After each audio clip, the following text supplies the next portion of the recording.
And we are back.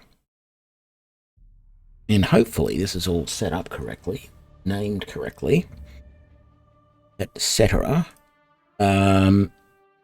Because this is the Elder Scrolls Online, where I have a couple of characters here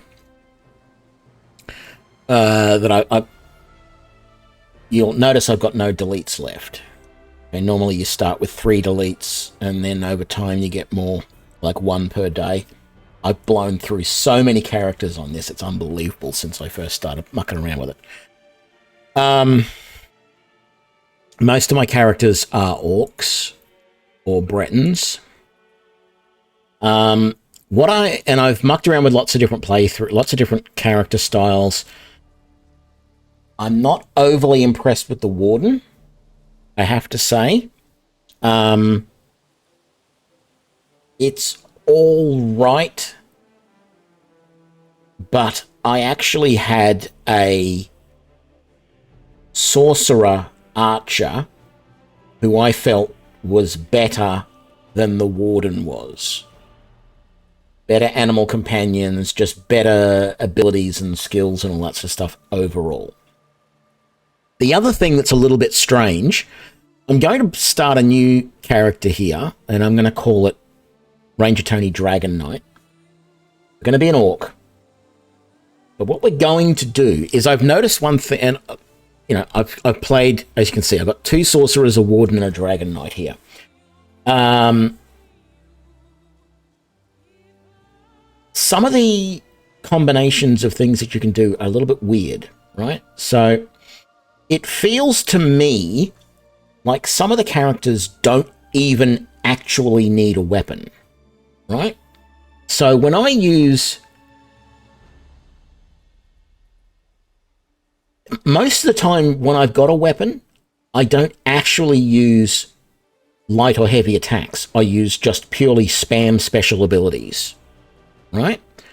And I do the same thing with my class abilities.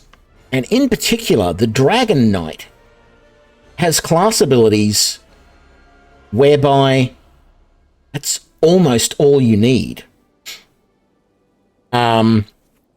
Are these abilities. And I just want to really quickly, before I jump too far into this, is just pull up a list of the skills that I'm going to need. Because I do... like, this build is going to be based on... I'm probably not going to limit myself. I'm probably going to use all of the different Dragon Knight abilities. But it feels like some will be better than others. But I just wanted to just refresh to myself what they all use. And they all pretty much use Magicka. So this is definitely going to be a Magicka build. So let's get into it and let's have a look. What I'm getting at is, in a lot of these builds, it feels like you could do any one of a couple of things to be really different. One, which is what I'm going to do here, is I'm going to do a build of an Orc Dragon Knight. And I'm going to do the introductory mission thing on that island, whatever it's called. At the very start of that, up until I get to level 1, I am going to have to use a weapon. I'm going to have to use a weapon in that very first thing where you learn to use a weapon. After that, I'm actually going to unequip my weapons and see if I can still play that character and use my class skills without a weapon. The other thing that I would consider doing with some weapon types, in fact, the only real weapon type I would consider doing this is, dual wielding. But it does feel like, much like in what I believe New World is, New World doesn't have classes. It just has all of the abilities on the weapon types. And it feels very much in Elder Scrolls Online, you could almost ignore your class skills and purely use your weapon skills. In some cases, it feels like it's better to use just your class skills and not your weapon skills, which is what we're going to try here. I want something like that. I don't know. Let's go really tall. Don't care about the rest. Don't care too much about that. Hairstyle has to be bald. Age has to be oldest you can be. And we definitely need... I would go for this, because this is closer to my hairstyle, except that really long hair on the cheeks doesn't do it for me, I'm afraid. So we're going to go... sorry. That one. Just the long moustache instead. And that's it.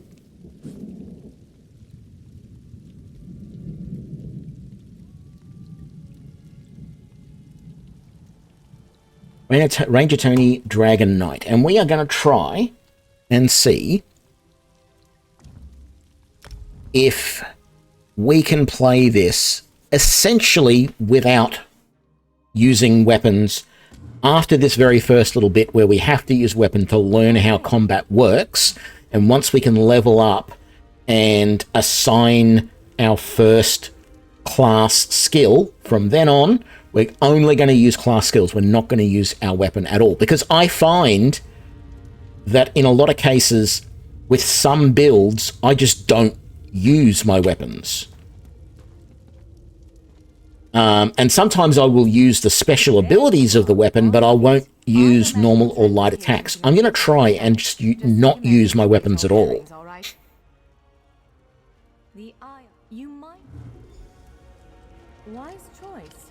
Just give me a moment. There. That should unlock the door. When you're ready. Okay, I'm going to go into third person. I'm usually not a big fan of third person in games. But I'm going to use it just for a little bit, because once I do get into using my special abilities, I want to see what it's like, because I might very briefly show you what it looks like to use like the fire lash or whatever it's called in combat with a weapon, as opposed to I want to see what it looks like without a weapon. Because when I first started playing this game, and I'm not a hugely experienced thing because I've only been doing this for a couple of weeks, I think, maybe not even that. But when I first started playing this game, I played it purely in first person, and it wasn't clear that you are actually still, like, the animations show you actually still using your weapons in some cases when you're using certain special abilities. And so I'm curious to see what it looks like if you try and use your special abilities without a weapon equipped. That's part of why I'm doing this.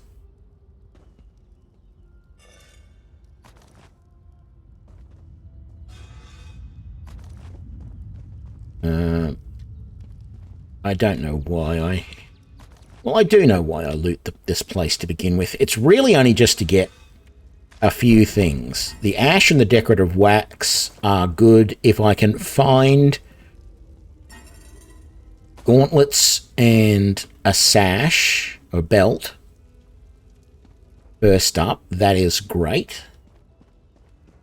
But I don't need them, because I can get them later. That's all we need. So I am going to take two-handed axe. I'm going to take two-handed weapons as my weapon choice.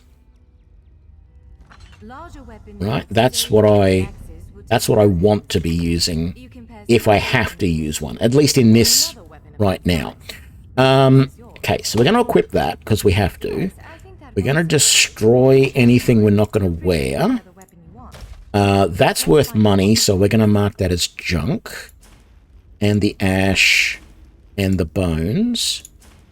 The mint, I don't make recipes. I really don't use potions at all in this. So we're going to get rid of that. We're going to read that. That's worth money, so we're going to mark that as junk. We're going to destroy that.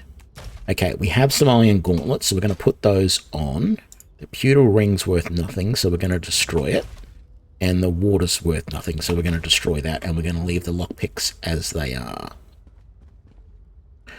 So from now on, all I really want to take is iron weapons so that I can dismantle them later.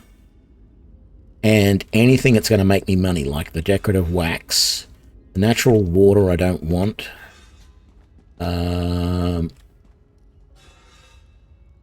pewter necklace might be worth something.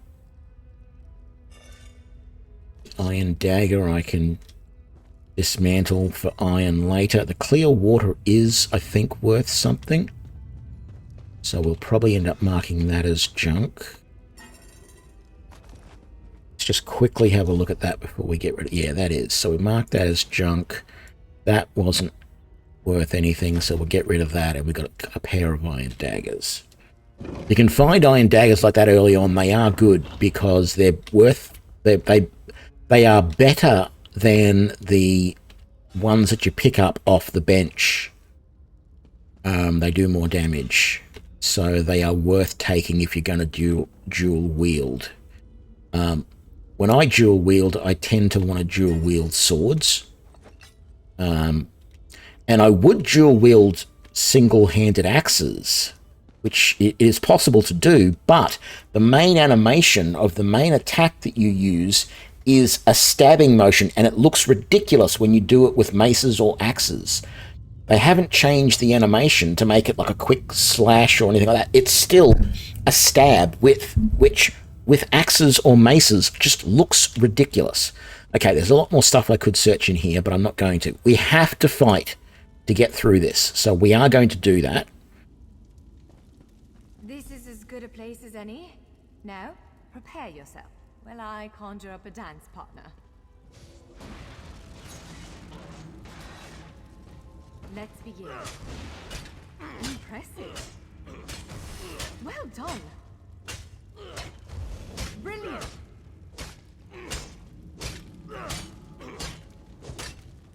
Ready yourself. Quick, strike while it's off balance.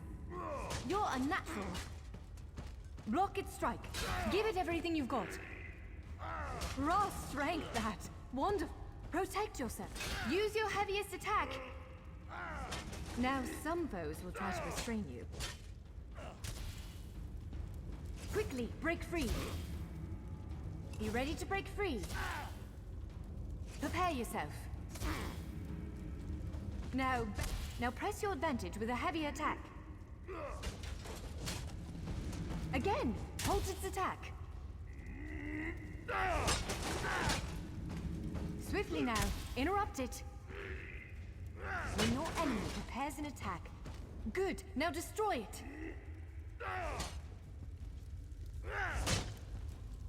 Well done. Come speak with me for a moment. Okay, level up. Now, we're going to go full magicka on this build because all of our abilities are going to be using magicka. And we're going to stick with the DragonKnight Initiate Advisor because that doesn't advise you to take any weapon or armor. It just advises you to progress up through the abilities. So we're going to just follow it.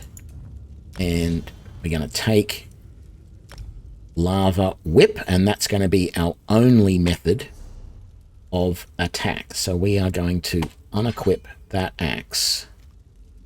What have you got to give us? Are they heavy armor? They're only medium. So we're going to destroy them. And we're going to destroy that. Okay. With moves like that, the Daedra... I believe... I can't say anything. Okay. Move on. There's not too much to find in the stuff down here normally, so I'm just going to head up. One of the stray golems. Okay, so let's just sneak so that she's happy. So here's the thing, right? Can we just... Yes, we can just use the lash without a weapon equipped.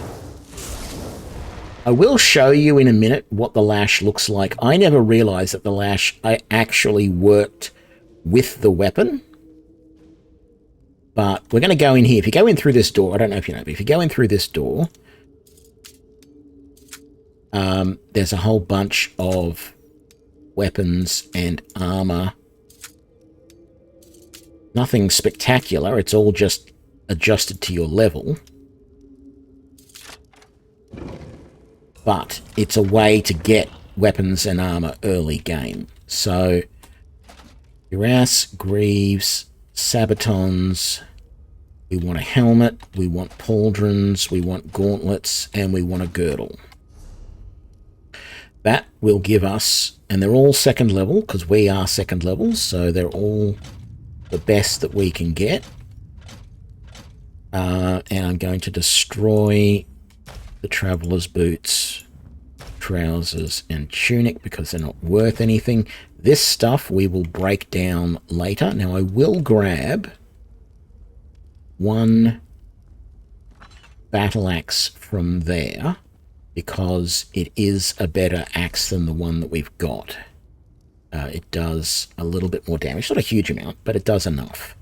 Now, what I just want to quickly show you is if I equip that and I go into battle, if I use...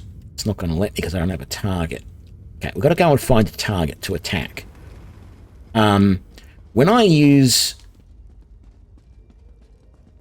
Fiery Lash, for example, with a weapon, it does actually swing the weapon to use the lash, and that was something I wasn't aware that it was doing when I was in first-person mode. Once we've seen that, I will probably switch to first-person mode, at least for a while. I haven't decided whether I prefer to play this game in first-person or third. As I've said, normally I'm not a big third-person mode sort of person, and there are times when, because of, like, you'll walk past trees and things, and it'll change the camera angle on you a lot, and I really don't like that. So that is a pain in the butt at times. It's hard to get that guy to come down and attack you if you don't have something that does good distance attacks, and unfortunately this Fiery Lash is not a good distance attack. So see how you do actually move the weapon to do that? We're going to put the weapon away, as I said, and we're just going to go through here, and we're just going to try and just use our lash by itself, or our abilities by themselves, and not... Game wardens often set traps around here.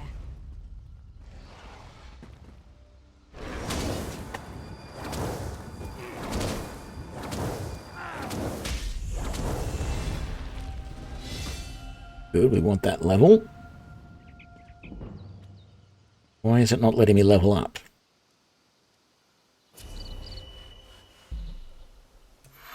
Normally it makes you press F to level up. Okay, keep going with the Magicka. And yes, we want spiked armor. But this is an ability that lasts for a little while, and it protects me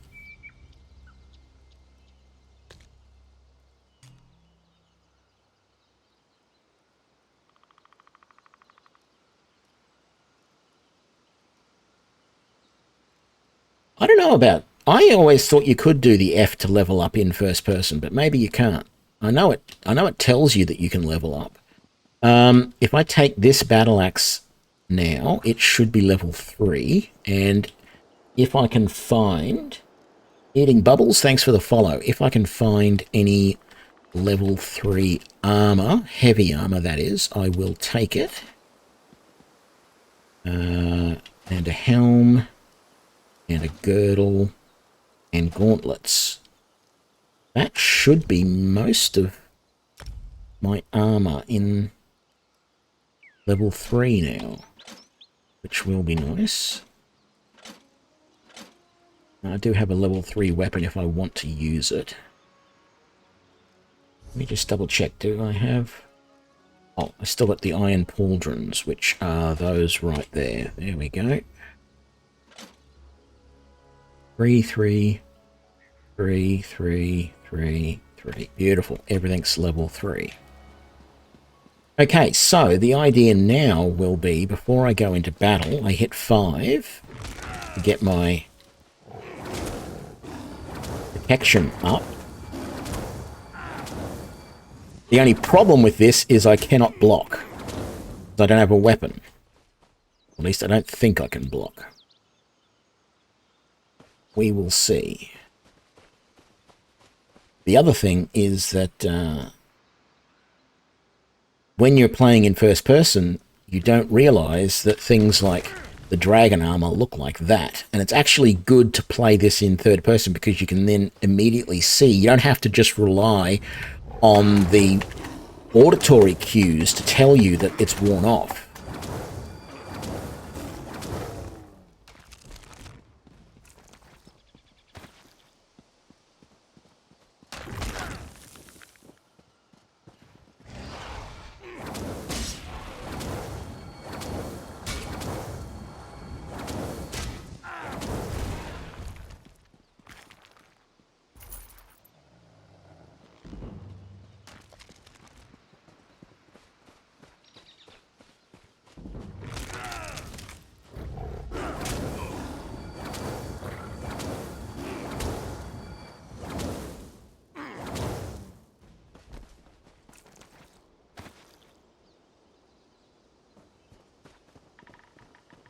The big problem with this build is going to be keeping enough magicka to be able to continually attack.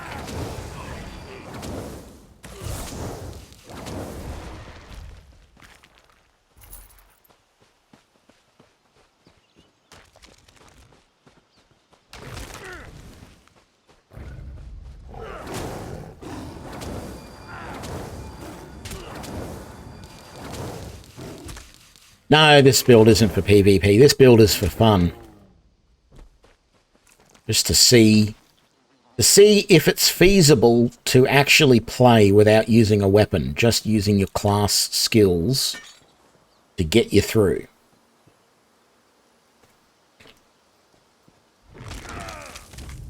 Because it also feels like sometimes the weapon skills by themselves are enough that you don't have to use class skills for some weapons. Dual wielding definitely feels like that to me.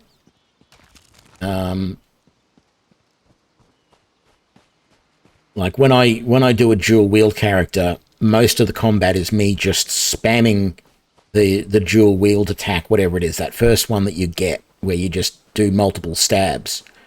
And that's all I do, just stab, stab, stab, stab, stab, stab, stab until they're dead.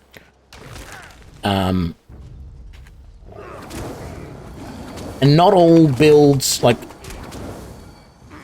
the DragonKnight, and maybe I haven't played the Templar, but it feels like DragonKnight and Templar are definitely builds where you could do this and not use weapons, right?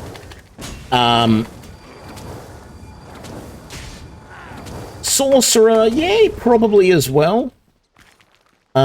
Warden, not so sure. But I suppose you could probably do it without using weapons.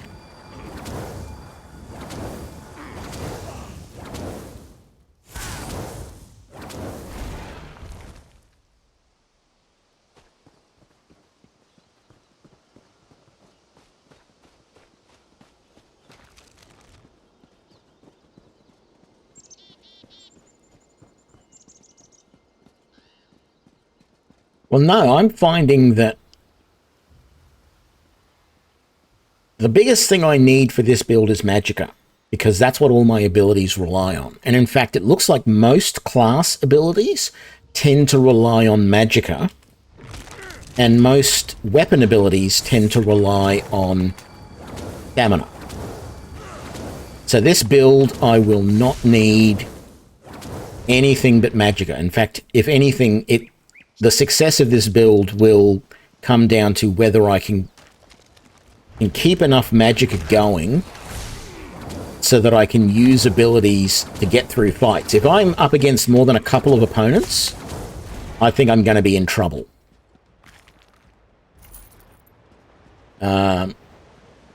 Just because Magicka is going to be so hard to come by. Because, you know, like, I lose a quarter of my Magicka just getting that armor on, or that armor bonus. I'm not going to try and do this without wearing armor. But I'm also not going to improve my armor skills.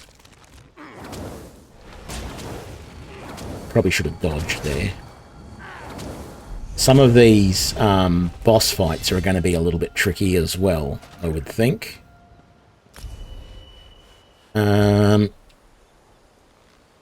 I want the iron legs. Magicka. And then...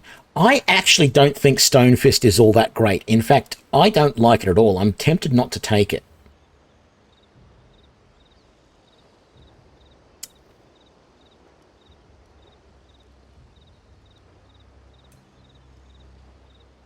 The problem is, if I don't take Stone Fist, I'm not going to get any levels here.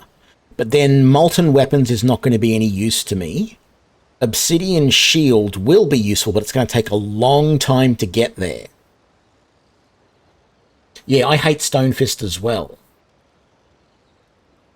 Well, I don't know about champion points. Is that different from the ultimate stuff? I don't know about champion stuff, to be honest. I'm going to skip the Earthen Heart line for a while. In fact, I think I'll turn the Skill Advisor off. So I'm tempted to take Searing Strike. Yeah, I'm going to take Searing Strike next. So that one does fire damage over time. I think when you level that one up, it can do multiple opponents. Which is something that I definitely want, because at the moment I can't attack any multiples. So let's do a Searing Strike on you first, and then finish with Lava Whip. So the Searing Strike will do a bit of extra damage over time. That's good. Okay, we got through that with some good amount of Magicka to spare.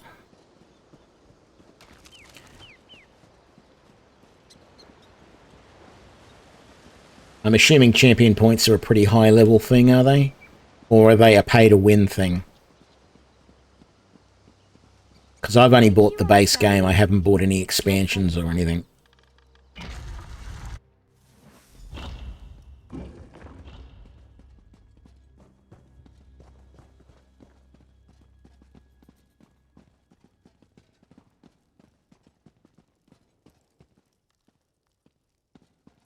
Well, this is upsetting.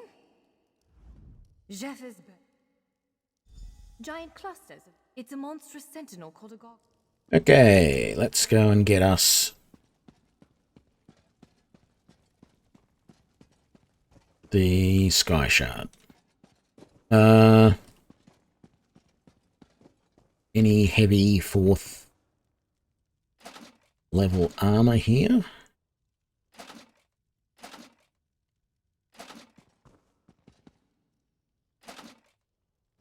What did we get? 1, 2, 3, 4, 5, 6. We're just missing pauldrons.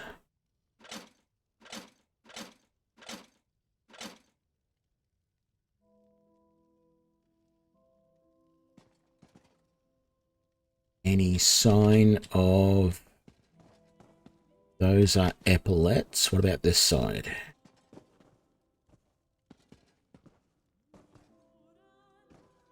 Pauldrons. Yay, we got a full set of 4th level armor. Right. Oh, that will be a 4th level battle axe as well. We'll take that.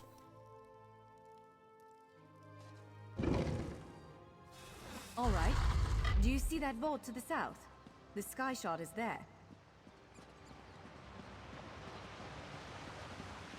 They may have changed the tutorial map since you played it.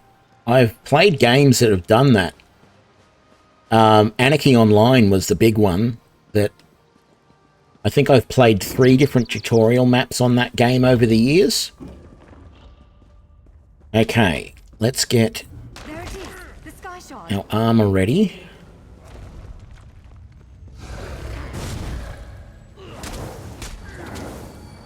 Move. Now.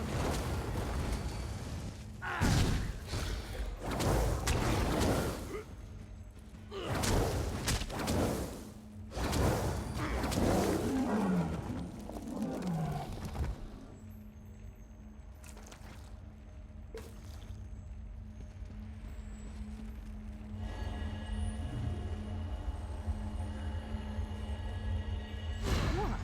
Did you just absorb the energy of that shard? Doesn't everybody? Not quite what I intended, but we can work with this. Let's head back to the gate.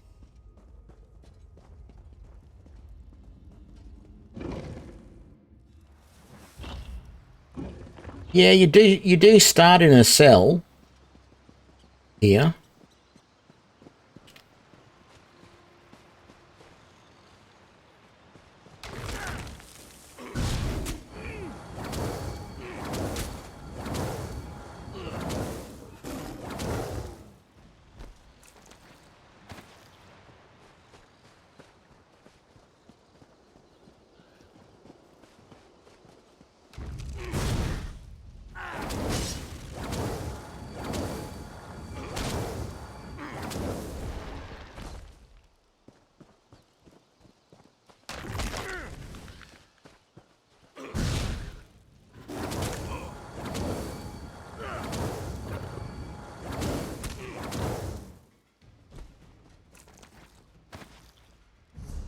Let me just have it. That's the wrong one. This one. How much damage is that doing?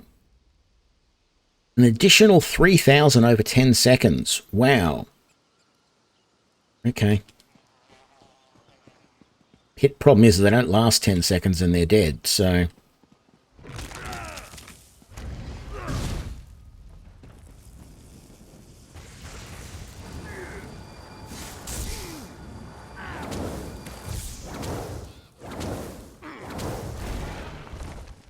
I suppose every bit of extra damage it does over time is a good thing.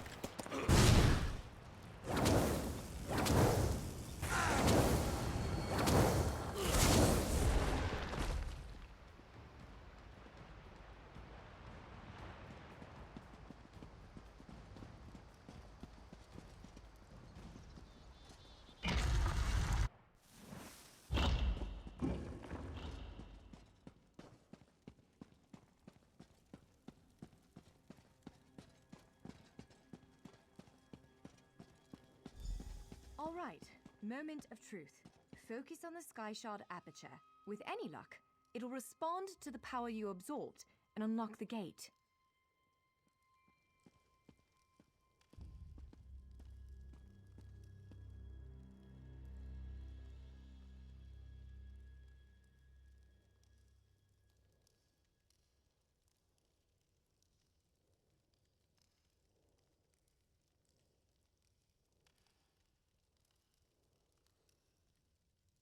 Yeah, definitely. You want to slash one, turn around, attack someone else, Let's speak for a moment. and then I'm afraid we again take on others, I guess. Okay. This is where it's going to get interesting. Taking on the big guy. Send it back to oblivion.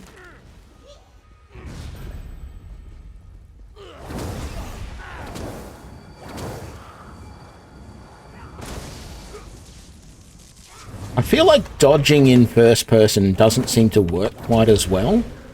Like if I try and do that dodge when it recommends, it always feels like it works better in third person than it does on first person. Only I will remain.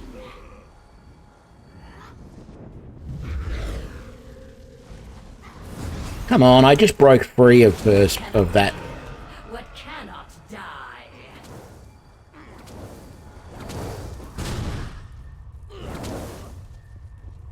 Wither and die. No, you're the one who's going to die. So the only reason I survived that is she kept Hopefully the gathering giving me back magicka. Follow me. That's where this build is going to fall down, is other big bosses like that.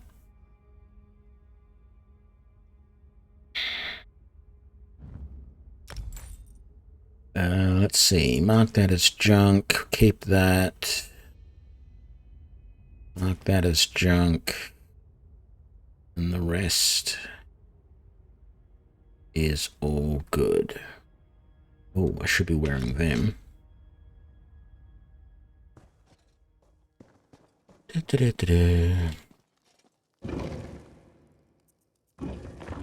Well, I initially played this exclusively in first person for a few days. I mean, I've only had this for a week or so. Been playing it for a week or so.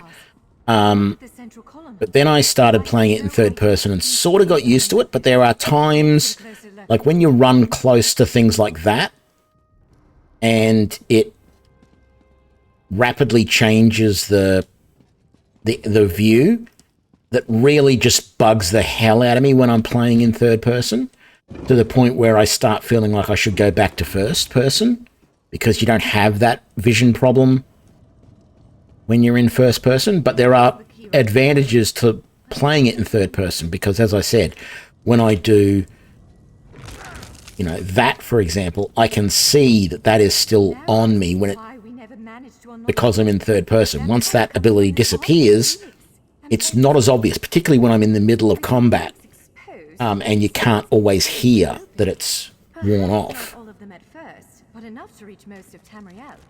The question for you, I suppose, is where to first? Can you believe, because of you, the Keyrights Gallery?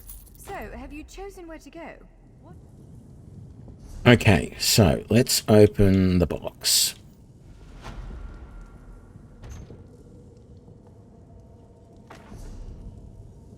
I sort of thought we might get another level out of that, but anyway.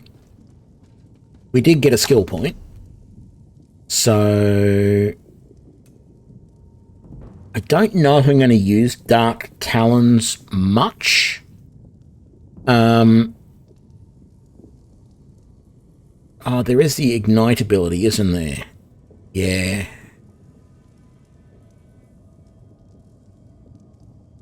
How do I activate that synergy, though? That's the thing. I thought it was you just cast it again, but I don't think it is. Is there a control for use synergy X? Okay, I gotta remember that. So here's the thing. I normally, when I'm playing, because I'm playing an orc, right? And at the moment, I should have actually picked something different. At the moment, I've only ever been playing orcs or Bretons, who are both in the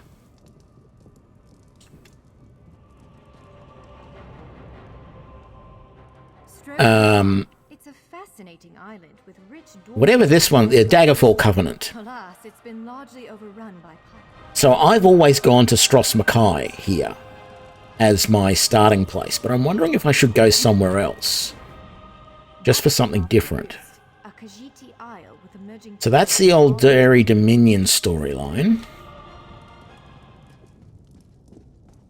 This one's going to be the Ebonheart It appears this one leads to Bleak. Pact storyline. Lord Holding, north of Eastmarch. For this gate. I have once or twice been to Vardenfell, but really didn't do much there. The only thing about it is interesting in that it does, you start at exactly the same place that you start in Morrowind, which I like. But I'm wondering whether I should go somewhere different, because I know the Stross Mackay one back to front. I've done that a few times now, and I know exactly what I have to do there.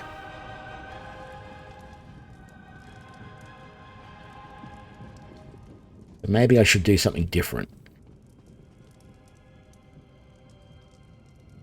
Let's do this one, because this is... You sort of get invited to this. This is sort of like the neutral ground one. It's not doing any of the main storylines or anything like that. It's... Portal leads to Vardenfell. Yeah, the Divine Conundrum storyline. Let's do this. It is written, my Vardenfell, my paradise. Be wary, traveler. Pilgrims have been attacked on these roads. At first, I assumed it was the usual house squabbles. It attacked our camp last night, tore poor Ilva's head off, right in front of me. You must hunt it. You must kill it. Ashlanders once respected each other, helped one another. These nomadic heretics deny the divinity of the tribunal and have no love for Lies upon lies! Does it give them pleasure to invent reasons to bring us harm? I'm not sure they deserve to be saved, but that's what we have to do. I don't need you starting a blood feud. Sometimes the great gear turns from frustration to opportunity.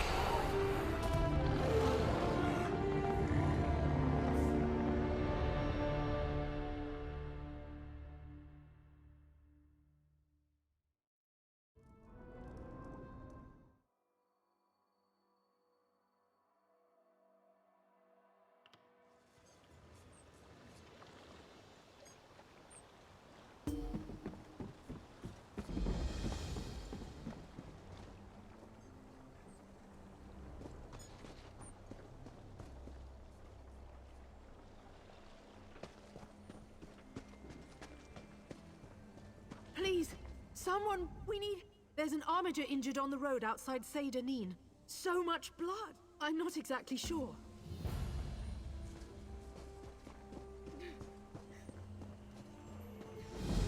No, there's another mission over here as well.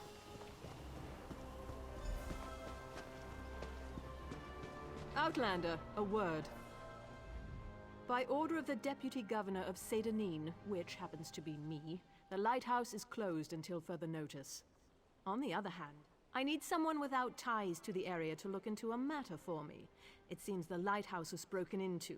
The flame was extinguished. As a result, a ship crashed along the shore. There were fewer bodies than expected, both living and dead. I suspect slavers were involved, which means they had help here in town. I find that unacceptable. Discover who doused the lamp fire. They'll lead us to the slavers. Question Delms, who was on duty that night. He's in the lighthouse. I need to check in with the overseer. His workers are searching the wreckage, and I want to know what they've uncovered.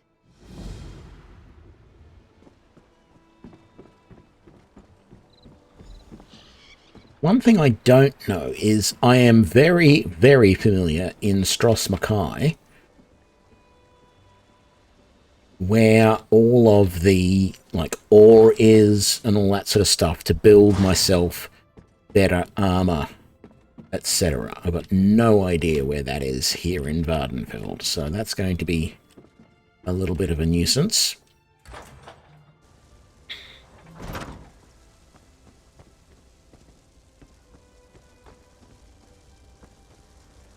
Halt! No one's allowed up here. She asked you to... an outlander?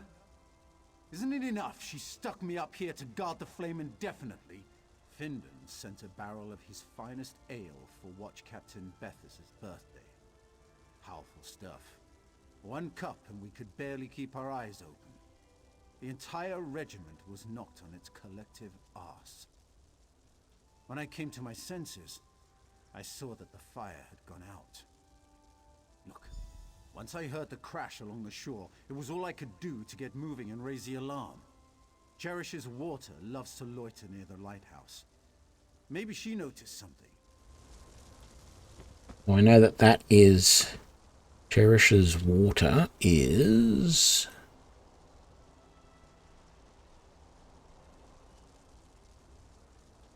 Oh, I can't see her from here, but she's an Argonian sitting in the water down there.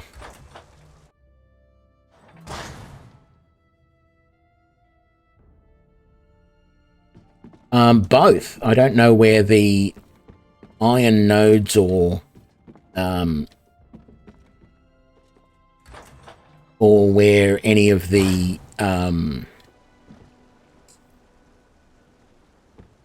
wood will be, but I also don't know where the refining stations and everything will be either.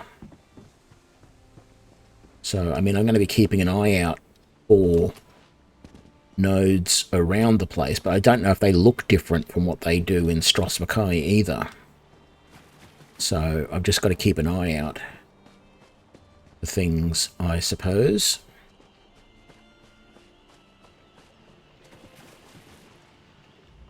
Do you mind? Your dirty foot coverings are contaminating my pond.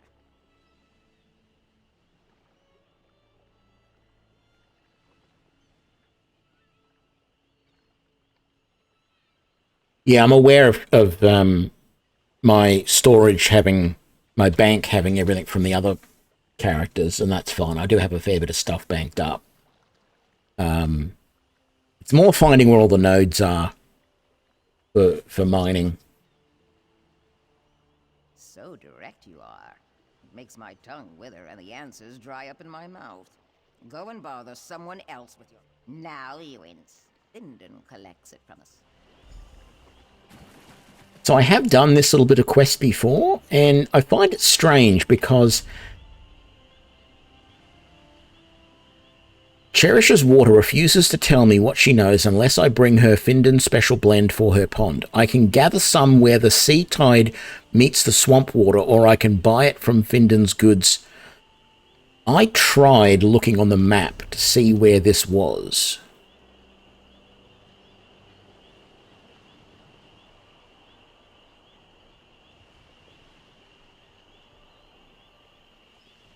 And I couldn't see where I was supposed to gather it.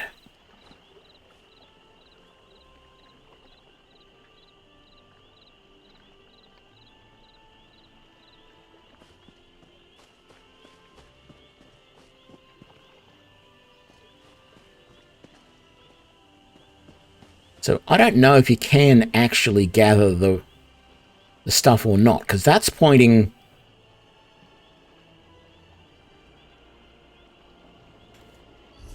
I don't know, this really...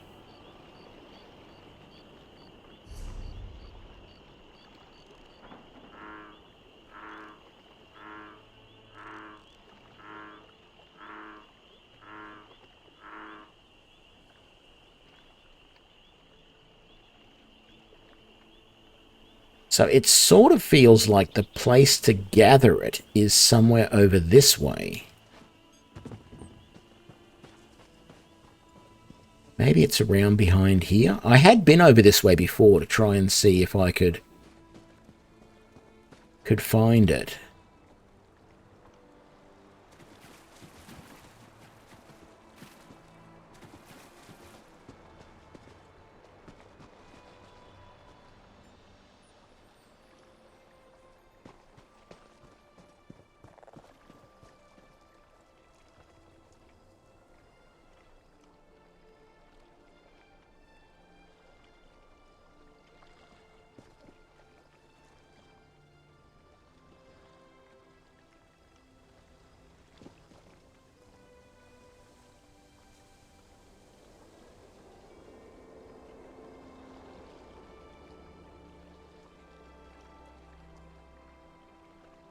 So that marker there is Sednanine.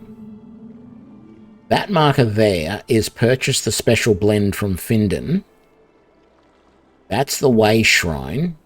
And that's talk to Canon Vals. There are no other markers on the map, on the HUD, for where I can gather. It's just basically saying that somewhere in this area.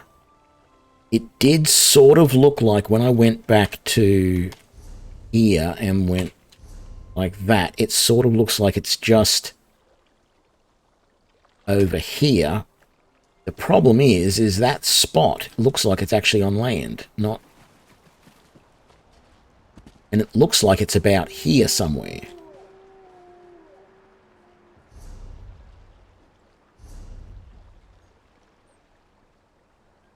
right about here, but it's not possible to gather it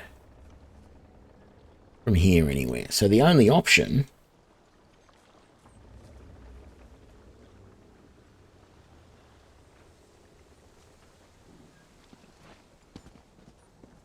so you're saying I have to run around the edge of this until I find the spot.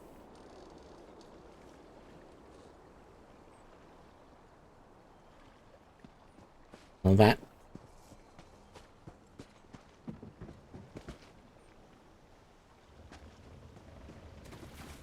is a bit of a pain in the butt.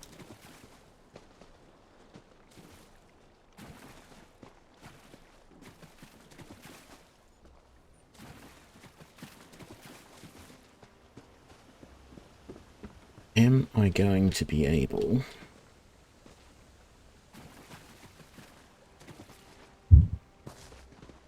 Be easier to go up here.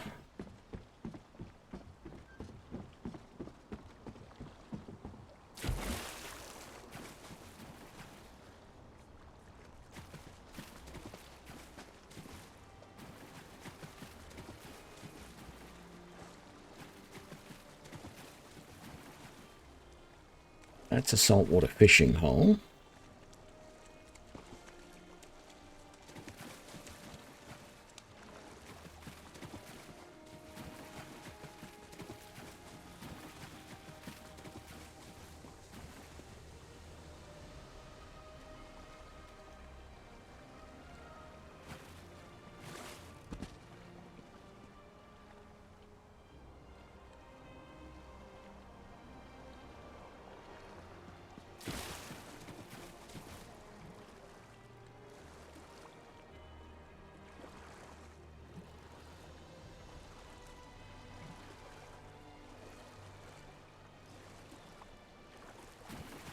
How far until I'm outside the circle? I'm outside the circle here a little bit.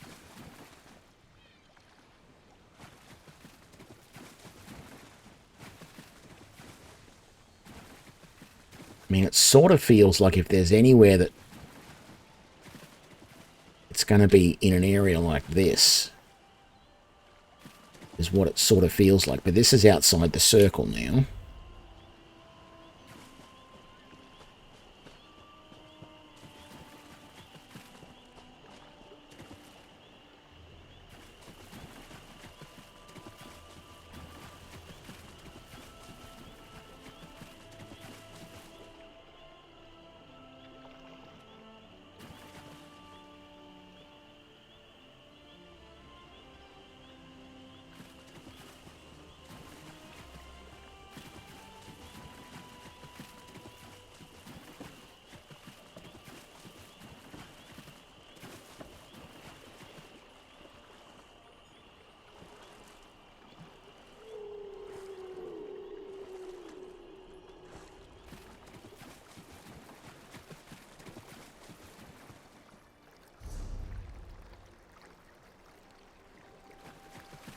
There it is.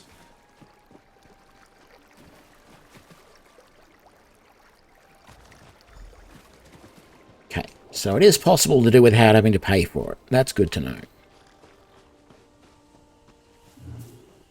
Watch your step.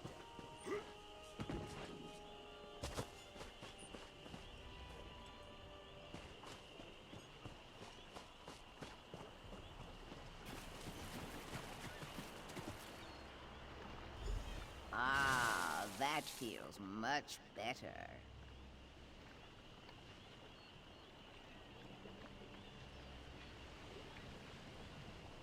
Damn it, I just noticed I'm getting some,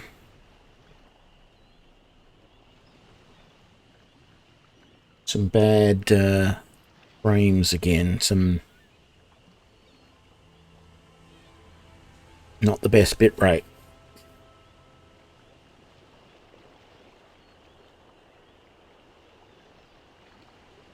Have to keep an eye on that. Now that's the proper way to ask the question. As a matter of fact, I did notice someone near the lighthouse that night.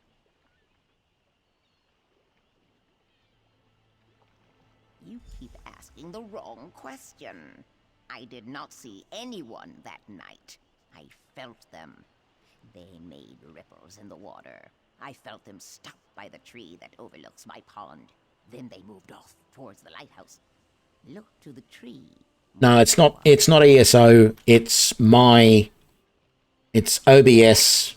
The bit rate that I've got back to Twitch is the problem. I prefer my waters to remain.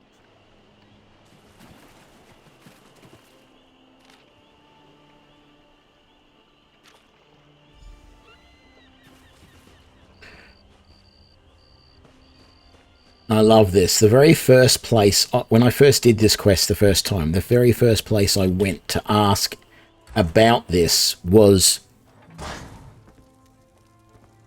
to Maurice here, who happened to be the exact person to talk to about this quest. I only recently arrived and I'm still getting used to this strange land. Did you know they mine in... Oh, that's from the Dark Elf scriptures, isn't it? Enigmatic and beautiful. I've been trying to catch up on my reading, but I've been so busy.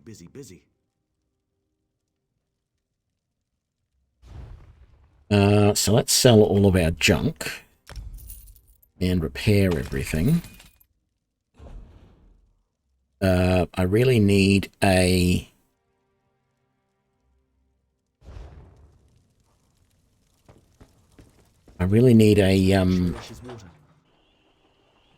a blacksmithing station so I can break all that gear down. Now, is there one in... I don't think there'll be one in there.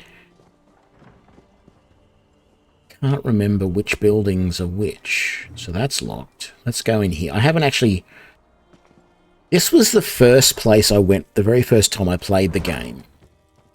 I came to Vardenfeld, but didn't really sort of know what I was doing and look around enough, and didn't really know to be looking for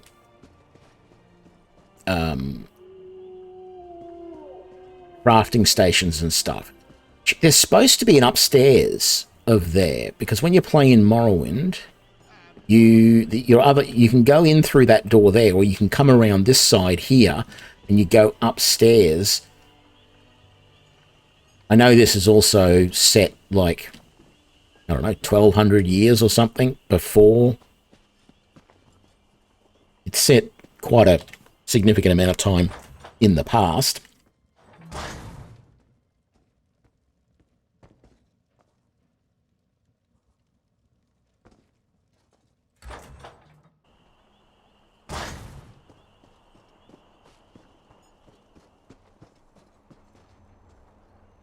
Not now, citizen. I'm up to my armpits in problems today. Really, Outlander, it's commendable that you're trying to learn our ways, but the words of the Tribunal just sound silly when you say them like that. I suggest you stick to sightseeing and leave the religion to us.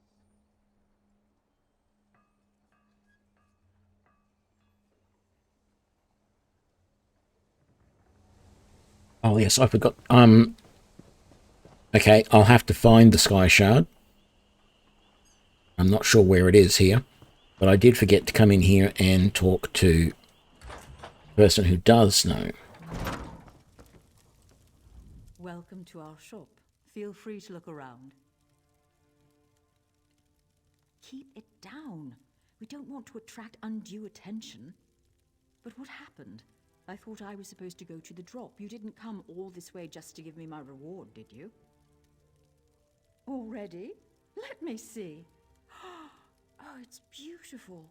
I love working for the Tribunal. It's so much better than trying to earn a living as a thief in Vivec City. But where's your helmet? I've never seen an Ordinator out of uniform before. Oh, right. We're not supposed to talk about Ordinators in the Tribunal in such a public place. But it feels good to be doing holy work for a change. And such a simple task, snuffing out the lighthouse flame. I mean, Umsethi is the ending of words. Oh, that was easy. I put a sleeping draught in the ale they ordered for Watch Captain Bethes's birthday. The guards were unconscious within the hour. I hope I can be of service again. For the Tribunal. Okay.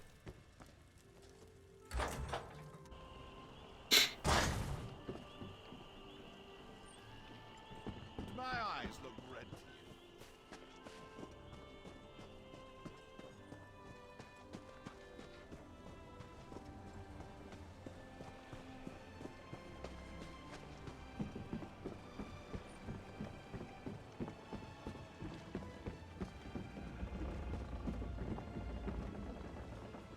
Unfortunately, the wreck of the vessel provided no additional clues. Were you able to discover anything during your investigation? Did I play the new Baldur's Gate 3? Yes, I did, and I did not like it. So I played it as soon as it came out. I played as much as was initially released, and I have not gone back to it, and I probably won't. The young woman who works with the grocer. I doubt the tribunal would ask her to do something so reckless. Do you have any proof other than her word? This is disturbing. This parchment feels just like the sheets that Governor O'Melian's special orders from High Rock. Well, you might like it, but I didn't. So, it's the only way to be certain. And it might have gotten better. Ultimately, though, it was around that time that I first played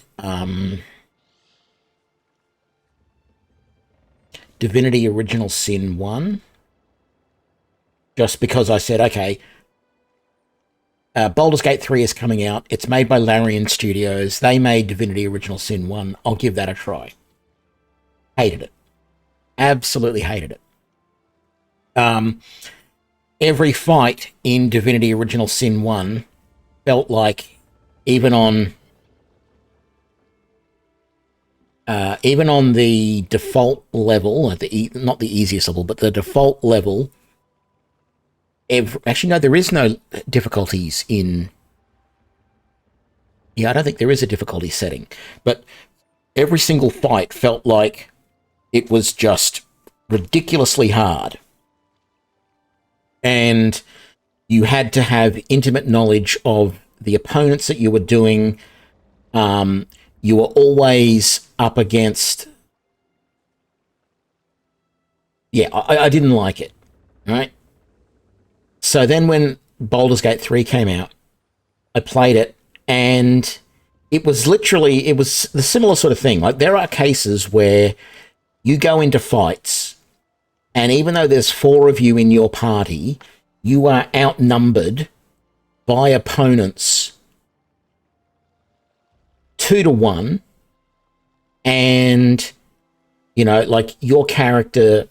I was looking at, I had a character who I think was dual wielding or something, and I didn't get the special ability that allowed me an extra attack until 4th level, which wasn't possible to get to in the original version of the game when it first came out. And yet you were coming across opponents that already had that ability to get that extra attack off, or even not even just that, you would see them using abilities that you know you weren't high enough level for. So that meant every opponent that you were coming up against not only had you outnumbered, but they were at least a level or 2 higher than you. And it felt like every single fight in that game,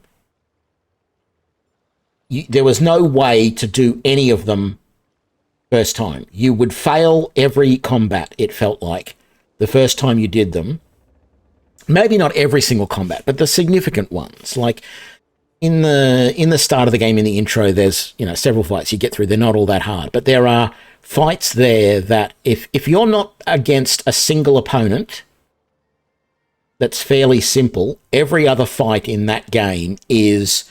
Okay, now you're going to be outnumbered by opponents that are higher level, they've got way more abilities than you, and you're not going to win that fight the first time. You are going to have to die, and you are going to have to learn how that opponent, or the group of opponents that you've got there, generally work so that you can come back to that fight again and try some different tactics to take them out. That was my feeling of the game. I don't know if everybody felt that way. There's got to be people out there who liked it. I didn't, unfortunately. So, yeah, I'm not a fan of a Dark Souls type thing. I've never actually played Dark Souls, but I've watched other people play it, and I like a game that has a challenge to it, but it shouldn't be every single encounter. And I think, to me, I'm not an expert on Larian Studios games because I really haven't played them all, but the thing that I didn't like that they did in Baldur's Gate 3 was, and I know why they did it, because they basically just took their engine from Divinity Original Sin, made a couple of minor changes to it, and called it D&D 5.3, D&D 5th edition, and off they went. And so the big thing that's in there is Divinity Original Sin 1 in particular, and I know 2 has to be the same. One of the things that's really big in the combat there is this idea of opposing elements. So, if you're fighting while in water, then someone can use shock and it will zap the water and everybody in it will get shocked. And fire will be a little less useful when you're standing in water or when you're wet, things like that. And so they put all of that into Baldur's Gate 3, and it just, to me, that didn't fit, because that's not something that D&D has ever really made a big thing about. And yet the Larian Studios games always made a big thing about that. And it didn't feel like it was huge in Baldur's Gate 3, but it was still there. It was still a case of you had to be aware of that stuff. You knew that if you saw a puddle of water on the road near like a group of trees, for example, you could almost guarantee that something was going to jump out from behind those trees and attack you while you were standing in that water. And so you'd have to think, okay, I've got to be really careful with shock spells here. Fire spells might not be as useful as they normally are because there's water around, or what have you. And it was having to think of all of that on top of all of the other sorts of strategic stuff that you would do around your spells and selections of weapons and stuff like that. That's the thing that I just don't like about those games. And I did not feel that Larian Studios did a good job of introducing D&D 5th edition. Look, you might like it. You really might. So give it a try. If you've bought it, give it a try. You actually might like it, but I didn't. And there are some games that I just don't like. For example, several months ago, and I hadn't played it yet, but several months ago, I bought what was the game called? Hang on, let me where can I see that without screwing up? Yeah, let me just check. There was a game, it's been out for a while, and I bought it.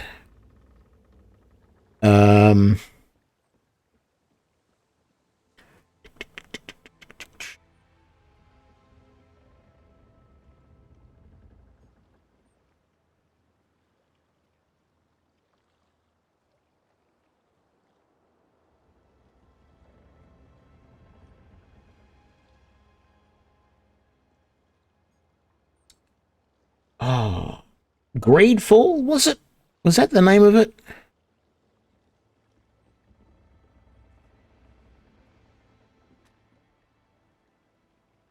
No, wrong one.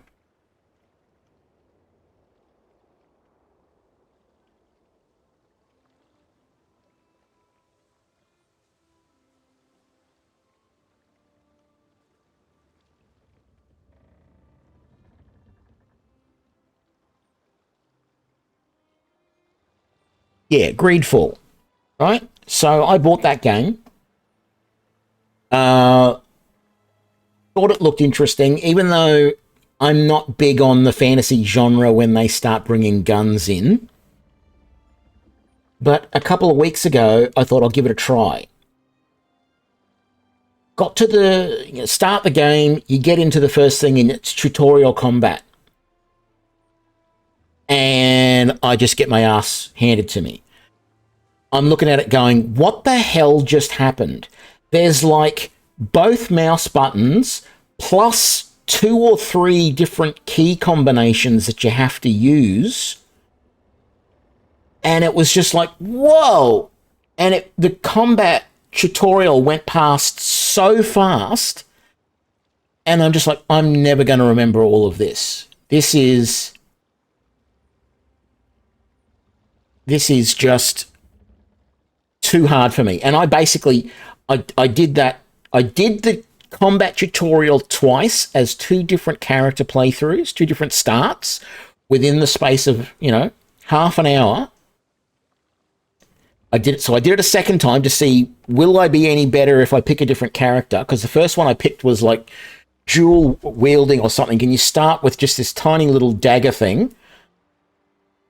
And I was just like, no, this combat is just way too hard for me. And I uninstalled it and I probably will never play it again. The Witcher is a little bit like that. I bought Witcher 3. I mucked around with it a little bit. For me, the problem with Witcher 3 is you have to, of course, play that game in third person. And the combat moves around you so much that the camera angles are always changing. And it's so hard to keep an eye on what's going on in the combat and everything. I'm an old man. I just can't keep up with it. And so I don't know. I want to give The Witcher another try. But The Witcher is a little bit like Greedfall was for me, where the combat is just a little bit too... There's too much going on. And yeah, I'm just not sure if I'm ever going to get to the point with it that I'm going to, be able to play it. Yeah, I know you can target to... Okay, but I didn't realize that it would... Yeah, I know you're older than me, St. Salvius, but yeah.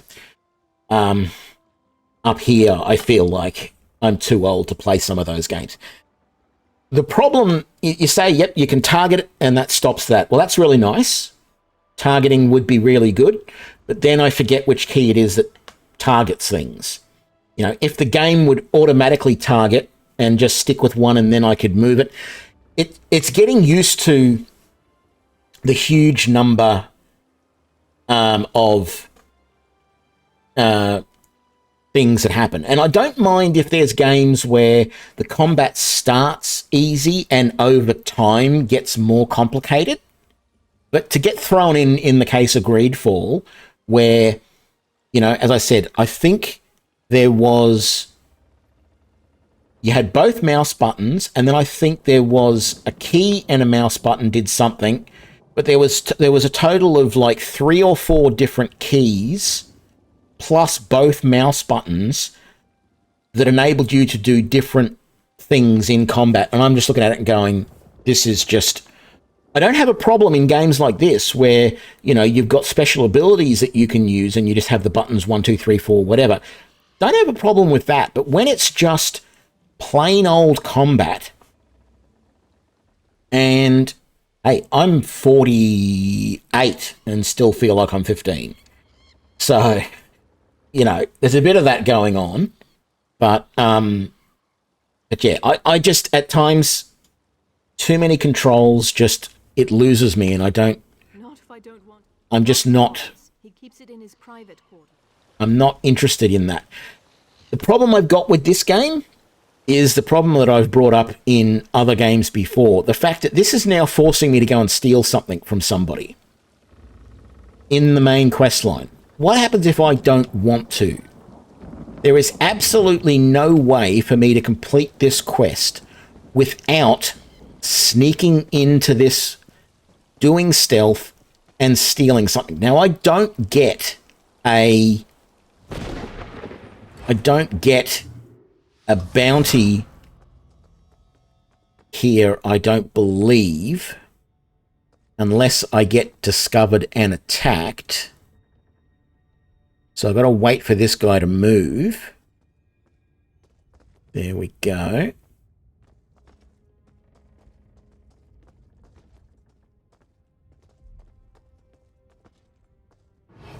And I can hide in here, but I dislike games that force me to do things that I don't want to do. And here I'm being forced to be a criminal.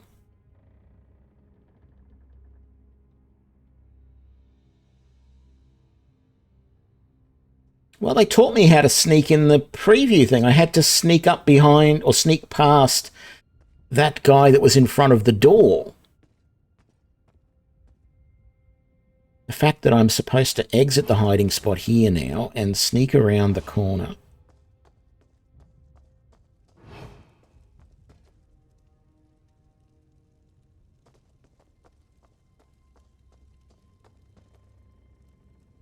And I can't see if he's over there, so I'm going to sort of hide over here.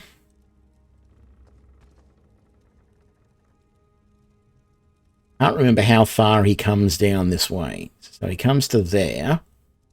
When he turns around and walks the other way, I'm going to go and steal what I need to steal. Oh, I can ask someone else to steal the parchment. I think I tried that last time and she refused to. So I had to do it.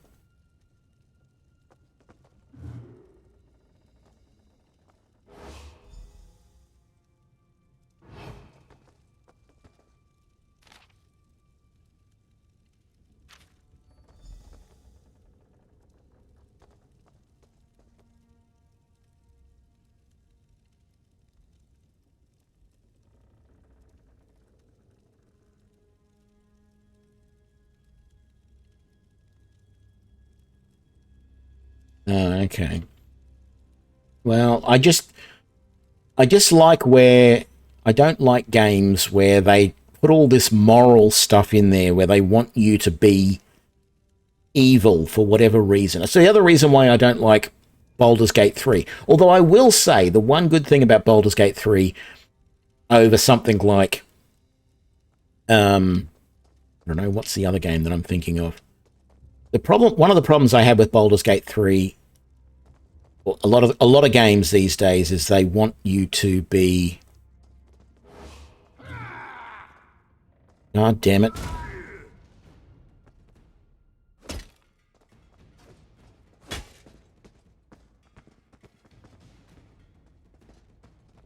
Why won't it let me out? There we go.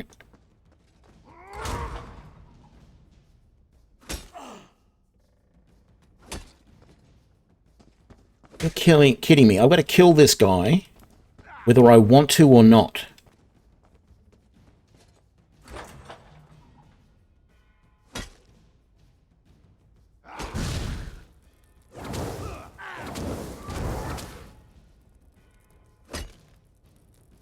I know if you hide in the basket, he leaves you alone, but I had no choice. I wasn't quick enough to hide in the basket. And I just feel like this whole thing is totally pointless like this. The other thing that I hate about games is where they throw these evil companions at you, where you have to have them in your party. Pathfinder games, Pathfinder Kingmaker, Pathfinder Wrath of the Righteous, that annoyed me. There is a similar thing in Baldur's Gate 3, although they technically don't have alignments in Baldur's Gate 3. But it's obvious that some of the characters in there are evil, and you're forced to have them in your party. And I don't see the point. I don't understand why people these days want to have games where either you can play as evil or where you are forced to have evil people in your party. It does nothing for me. I have no wish to play an evil person. Soldiers, to the ships. We sail for Firemouth Island.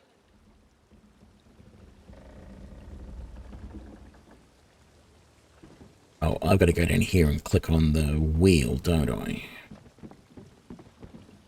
There we go.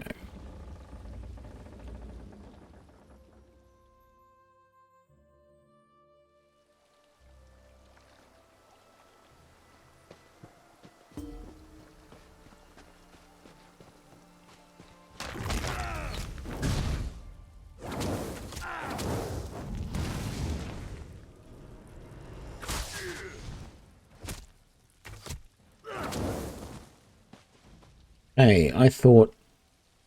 It didn't work the way I had hoped. Let's see now. Let's refresh that. So X is supposed to... No, that didn't work.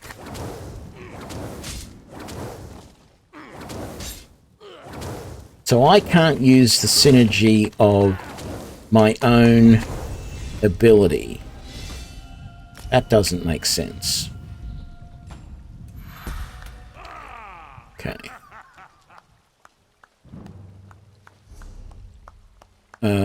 So, what do I want to take here? I don't want Stone Fist.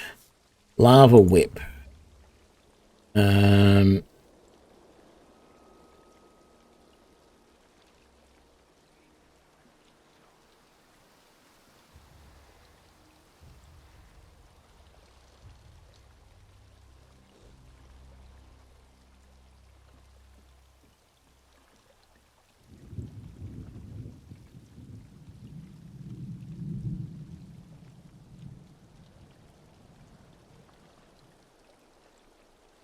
I think I'd rather the one that heals me over time.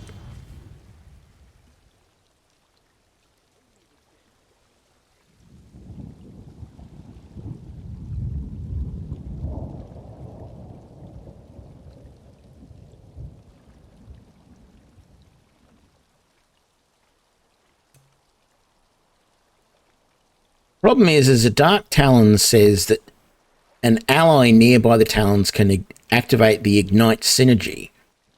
But that doesn't allow me to activate the Ignite synergy, which means the Dark Talons really, they do a little bit of damage and they immobilize the opponent, but it's such a close range thing that the immobilization is almost useless.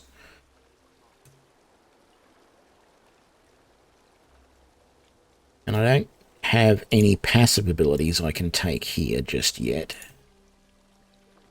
So I'm going to keep this other skill point. I don't want Stone Fist. Molten Weapons isn't going to do anything for me because I'm not using weapons. And I don't want to upgrade my armor. Let's grab all of that. Let's let you out. Free at last. My thanks. See, because if I activate that and now hit X, it does nothing.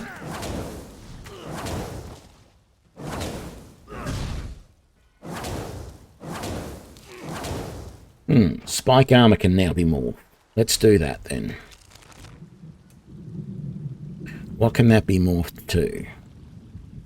Damage shield after casting. Spray spikes around you. I've used that one before.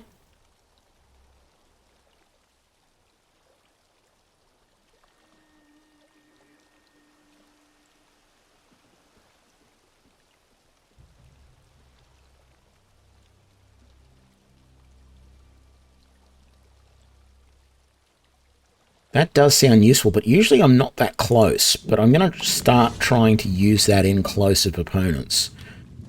And that will make it more useful, because it'll damage them like that.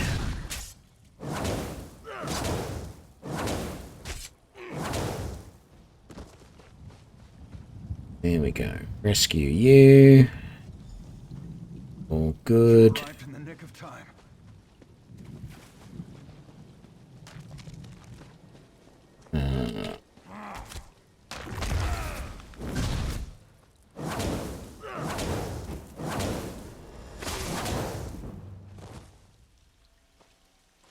Oh. A bit of a slow debuff there.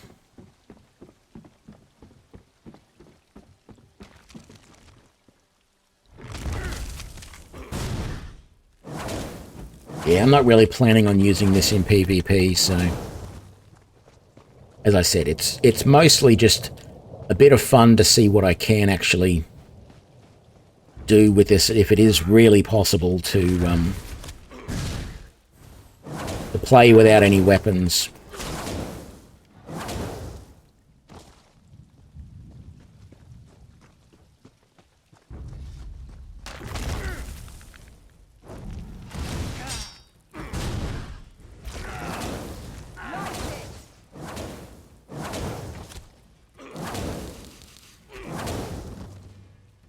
And yeah, with 2 opponents, I'm starting to run low on magicka. I thought I was done for. Where is the last slave? Are they up over there somewhere? Feel like they must be. Yes, they are.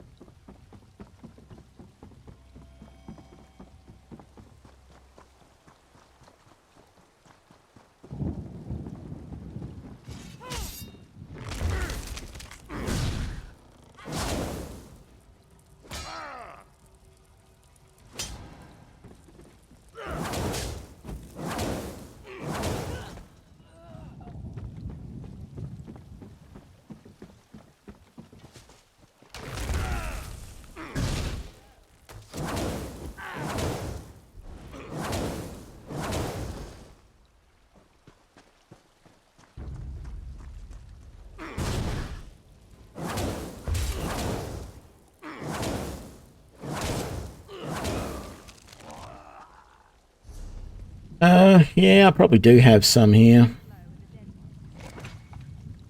Oh, I didn't use those either.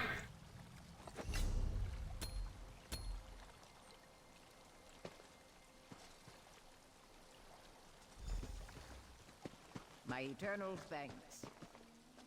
Where are we supposed to go now? Search for evidence, that's right. The evidence is over here, isn't it?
I informed the governor that the captives we rescued from Firemoth Island are safe and sound. This note clearly implicates the governor. Along with the other evidence you uncovered, it's obvious that he was working with the slavers. Well done. Seydanine owes you for this great service, but I'll take it from here. Well, I suppose we're done here. I have a silt strider waiting. No. Governor O'Melian, I am placing you under arrest for promoting slavery in Pact territory. How dare you accuse me of such Ooh, magicka recovery. I definitely need that. A note on your parchment, which led to the sabotage of the lighthouse and a shipwreck off our coast. A letter naming you as the slaver captain's partner. Do you deny your involvement? That proves nothing. I'll have you hanged for this. Sergeant Delms, he's dead! Murderer! Sergeant Delms knew that you had a report claiming Firemoth Island was free of slavers, and we both know that was a lie. The sergeant's dead. Who would do such a thing? Secure him! Yes, Governor Salvi.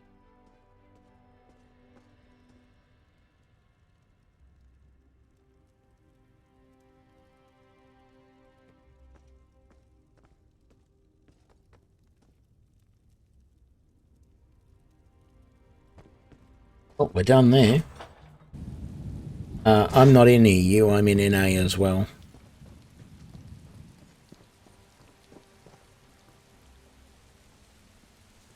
Stop right! Anyone who says crime doesn't pay hasn't seen me in action. Bounty? Sure. We can call it that.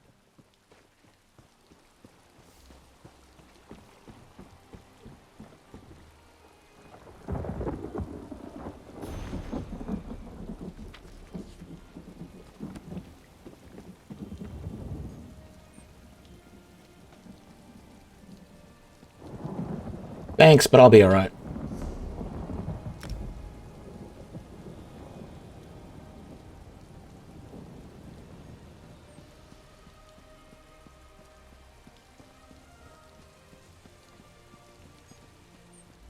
Forgive me, Outlander, but I have enough to deal with. I'm just a simple tribunal priest, and the trouble at the ancestral tomb was too much for even our buoyant armiger to deal with. I have failed Lord Vivec, and left a colleague alone at the tomb. Lord Vivec sent the three of us to seek guidance at the Andrano ancestral tomb.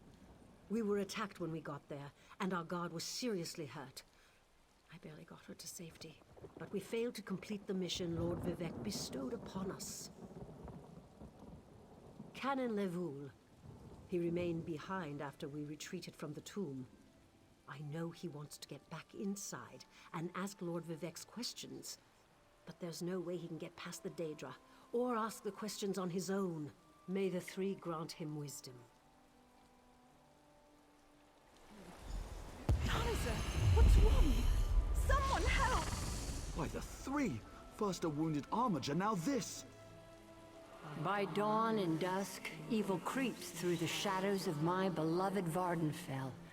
But an outlander arrives to aid my people, just as I have foreseen. Those words, what do they mean? What happened? Merciful Azura, the Mother Soul spoke through you. It's a miracle! Lord Vivec, protect me. That was Azura, the Queen of the Night Sky. And you, she spoke directly to you, Outlander. I'm surprised the Daedric Prince would risk Lord Vivec's wrath to proclaim a prophecy. But she did say you were here to aid us. The Daedric Prince Azura possessed that woman and spoke through her. I've heard of such occurrences, of course, but to witness such an event... She said evil creeps through the land. I wonder if it has anything to do with what we saw at the tomb. Oh, I am supposed Lord to... Vivec, protect me! The Daedric... We sought guidance in a matter that concerns Lord Vivec. I received specific questions to ask while Levoul concentrated on summoning his ancestor. The Daedra ruined those plans when they fell upon Urnsey, and we were forced to flee. Vile creatures from oblivion. You hear about an odd ghost or a nest of vampires, but never Daedra. Please, if they're still there, they'll rip Canon Levoul apart. He's definitely not a warrior. Just look at what they did to the Buoyant Armiger. The Buoyant Armigers comprise one of the military orders of the Tribunal Temple.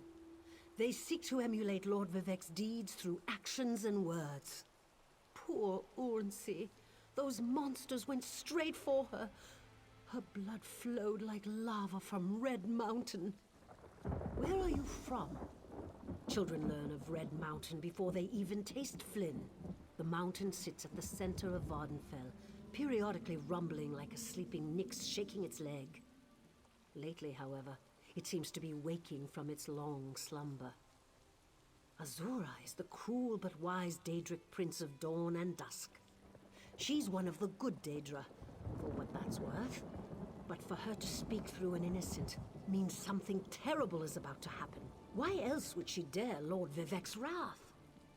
What do they teach you where you come from? Lord Vivec's a living god!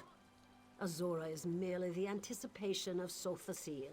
Vivec stands as the present and the future, while Azura clearly represents Vardenfell's past. So no, they don't get along. You don't know Lord Vivek, one of the living gods of the Dunmer Tribunal. You must be new to our land, Outlander. But there's no time. Canon Levoul remain behind. He needs help if he's... Yes, one of the god monarchs of...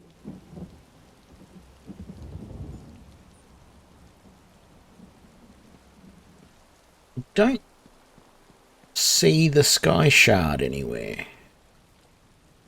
Because this isn't it. This is the way shrine. And the sky shards, when you get close, they shine up into the sky.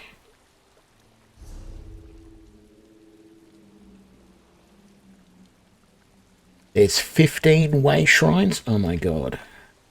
6 different caves. Lots of points of interest.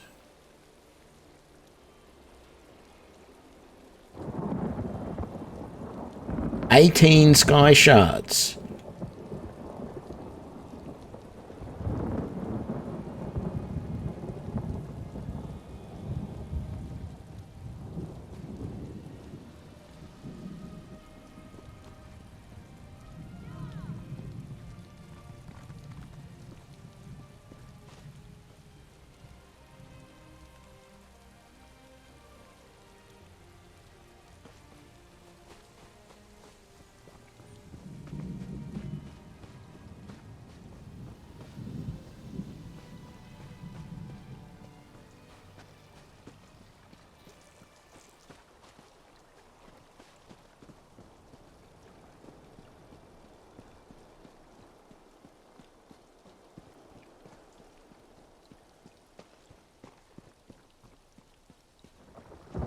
Keep an eye out for them, but normally you actually do see their light.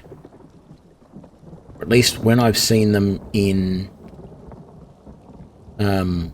Stros Mackay, you see their light blasting up into the sky when you get close to them.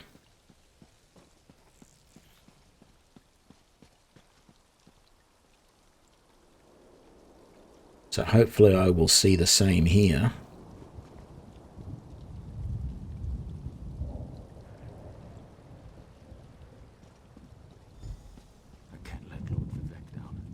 Those monsters, it's too dangerous. What did Canon Valasar send you? Oh, she did, didn't she? That means she made it as the same. Take this scroll with Lord Vivek's inquiries, while I summon forth my ancestors. We're really going to do this. Follow me, but keep an eye out for those Daedra.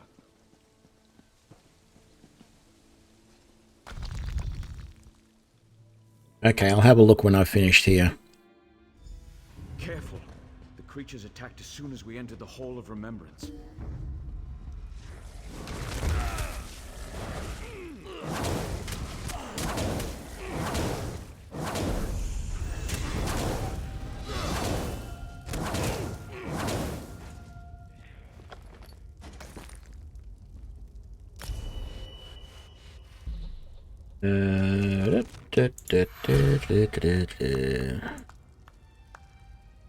And yeah.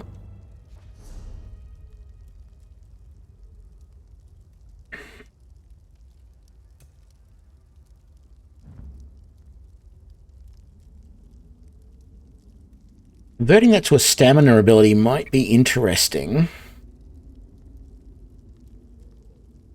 But I think I'm going to stick with that.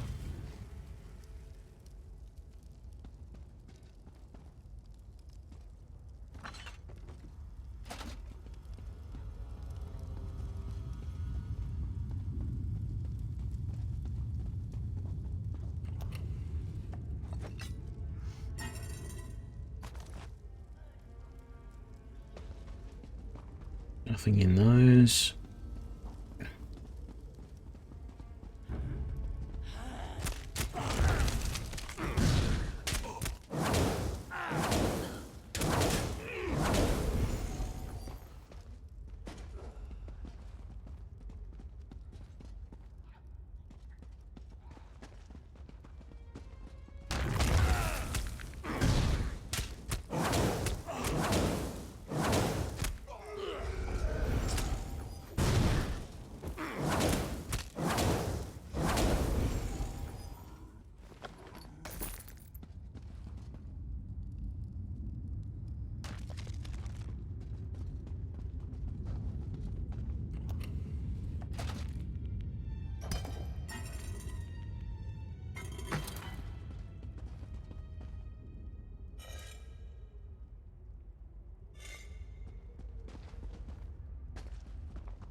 This used to be such a peaceful place. I came here as a young acolyte to meditate.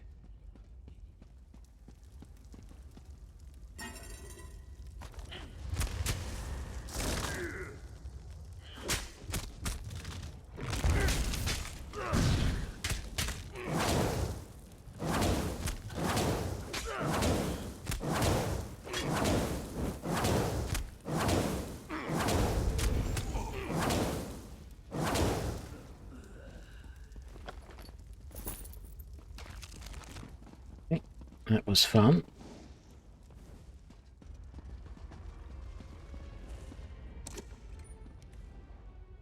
That. Oh. Yeah, take that.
Might just wait for the normal guys that appear in here to respawn. I was sort of going to wait and let these guys move ahead a little bit so that I could, I wasn't just following on their coattails the entire way.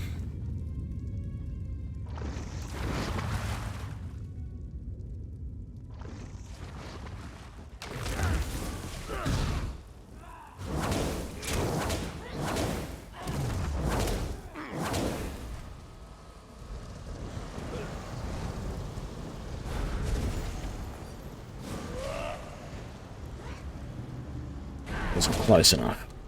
Wonder why it wasn't working.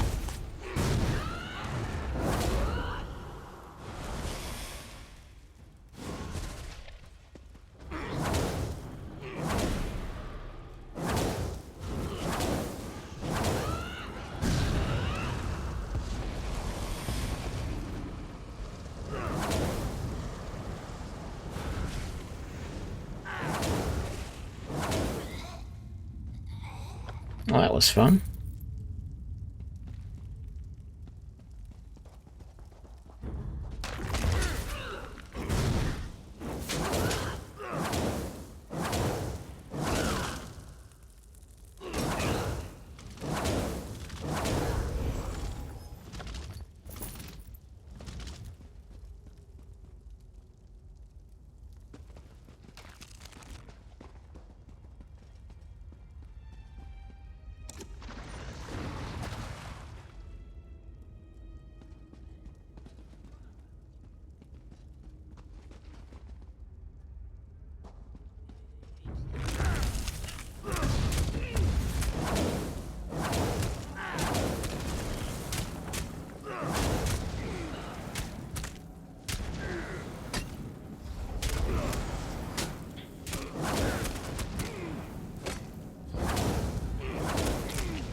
We're nearly there.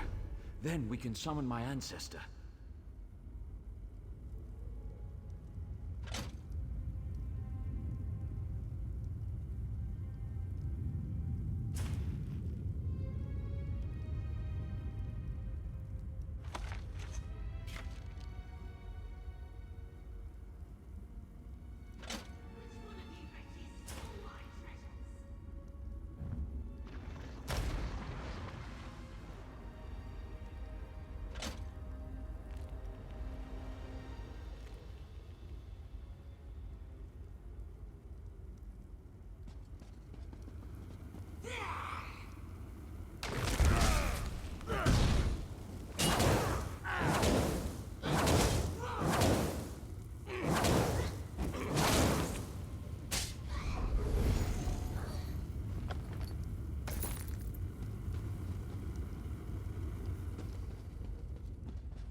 The summoning chamber. I'll call forth my ancestor, then you can ask Vivek's questions.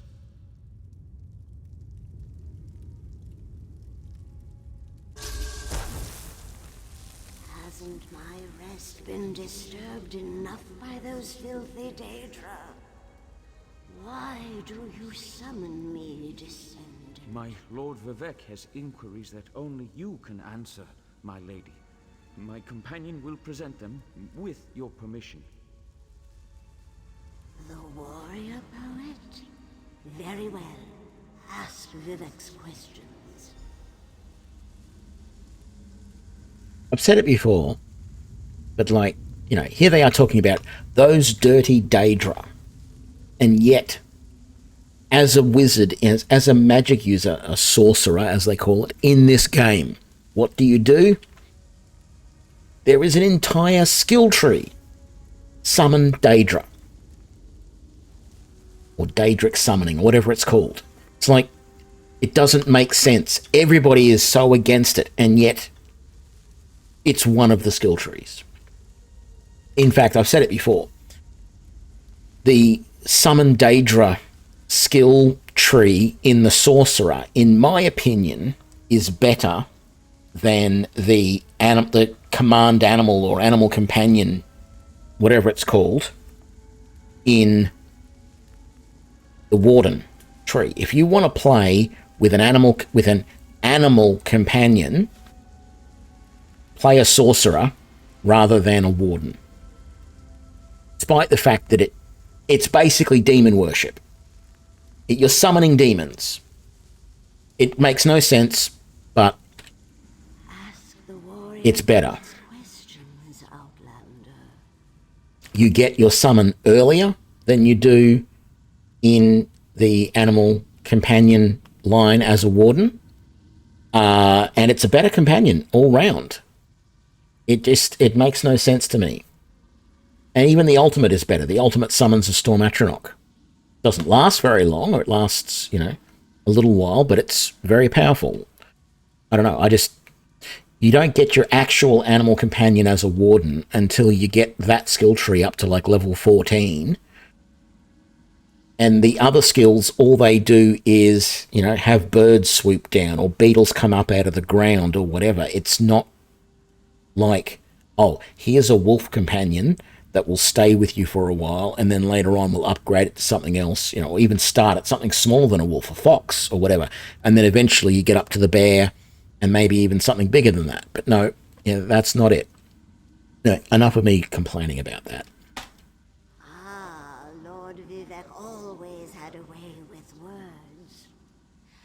Tell him to rest assured. The heart remains safe. I wonder why that concerns him. Ask the remaining questions, as my time here is short. An enemy of old, yes, but not the one that Vivek presumes. Sotha Sil imagined multiple scenarios and contemplated endless solutions. He even experimented with his divinity, drawing energy to study before returning it. Loss will come, he foresaw, but not until the collapse of the temple. Now, back to sleep. I hope that's what Lord Vivek needed. Let's talk outside. Yes, let's.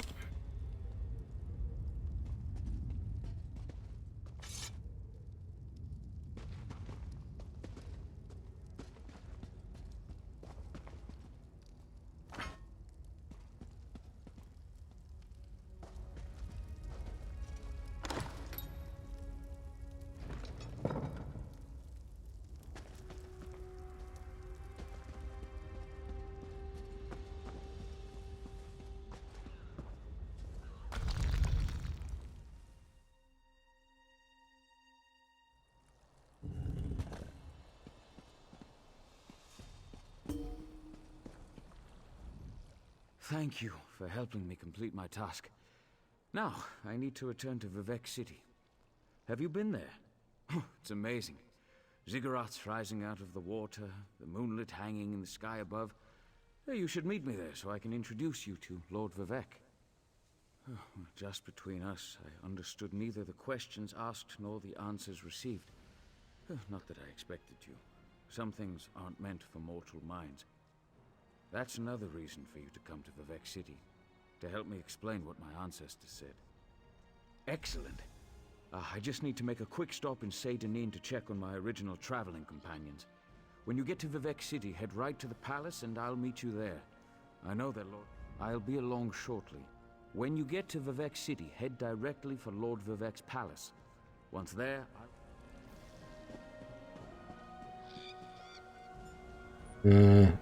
This is the way back into Saint-Denis, isn't it?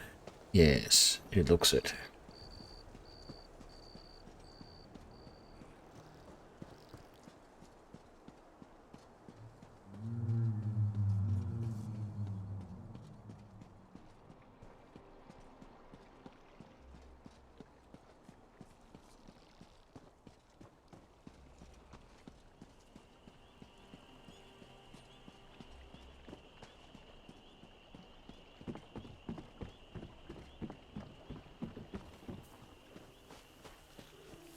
Well?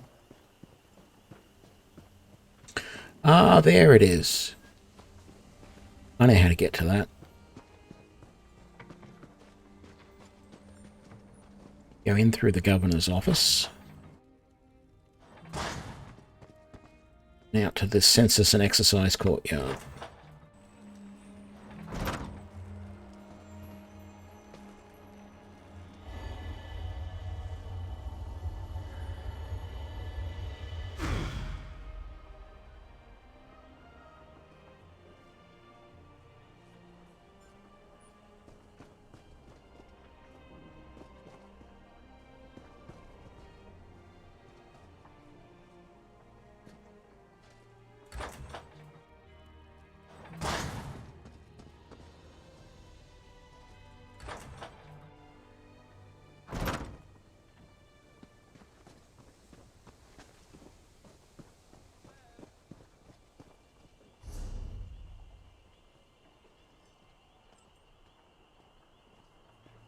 What is it?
Interesting.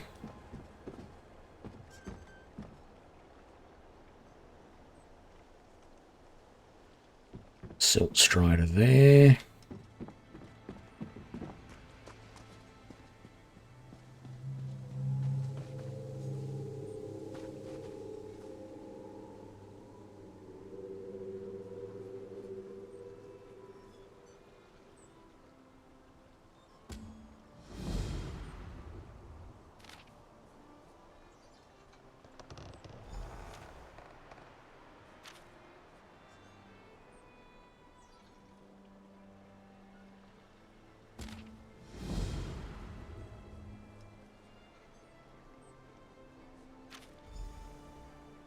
Lots of missions there. I think I'm going to leave it here for this stream. We've made a good start, but... and I have done a little bit more of this mission. I've gone and met Vivek and started all the stuff that's happening here. But there's so much stuff that goes on here that I just feel like I need to stop. I'm having more issues with bitrate, which is leading to some problems with rendering, etc. So I think I'll just learn where that way shrine is so I can fast travel. And then we will leave it here, I think. I'm not really sure how well this is really going as a playthrough. The idea of playing without a weapon is a little bit silly, but I'm just seeing how it goes. And I don't know how long I'll do it for, but I'm enjoying it. So we'll see what happens. Thank you all for joining me, and I will catch you all next time. Thanks a lot. Bye now.